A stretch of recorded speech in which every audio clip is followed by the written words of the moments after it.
দেখো বন্ধুরা, আজকে করবো বেগুন বাসন্তী। বেগুন বাসন্তী করার জন্য বেগুনগুলো লম্বা লম্বা ভাবে গোটা সমেত কেটে নিচ্ছি।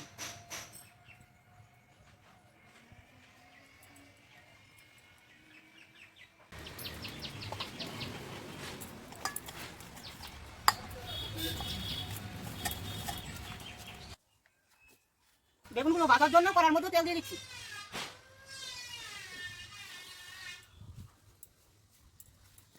তেলটা যখন গরম হয়ে যাবে বেগুনগুলো তেলের মধ্যে ছেড়ে দেবে।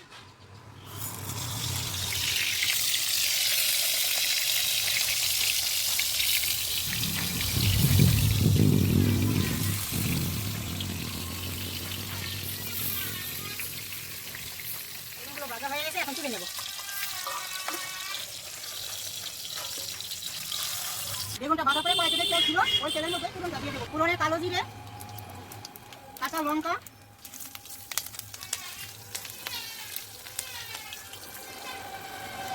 লবণ, হলুদ, কালার আসার জন্য শুকনো লঙ্কা গুঁড়ো। আর এই জায়গায় দেখুন আমি পুস্ত আর সাদা সরষা পেস্ট করে রেখেছি। এখন জলটা দিয়ে দেবো।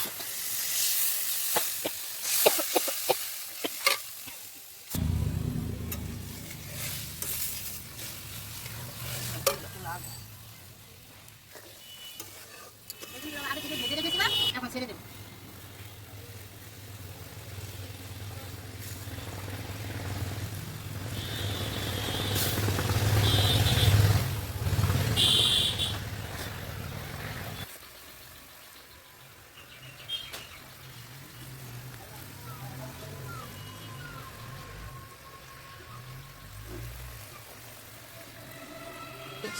দেখুন রান্না তরকারি হয়ে গেছে, এখন নামিয়ে নেব। নামিয়ে মশলাগুলো বেগুনের জায়গা করে দিয়ে দিচ্ছি।